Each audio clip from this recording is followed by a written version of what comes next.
Me llegó esta pieza para reparar y chéquense nada más el estado y las condiciones de cómo estaban sus extremidades inferiores.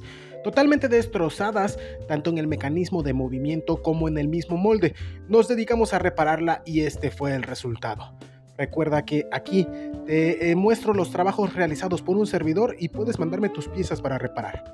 A esta pieza se le compuso el mecanismo de movimiento que va en las caderas y al mismo tiempo se le reforzó el mecanismo del torso para que tuviera mejor soporte. Ya quedó con su mecanismo para que pudiera abrir, cerrar, levantar y retroceder sus piernas. Además de las rodillas que también estaban completamente destrozadas, se les hizo la restauración tanto en el molde como en las articulaciones. Y así quedó, como sin nada, con ninguna cicatriz y totalmente reparado y reforzado. Esta pieza por dentro es hueca, por lo cual se tuvo que rellenar y reparar. A sus órdenes, en 1983, Toys Working.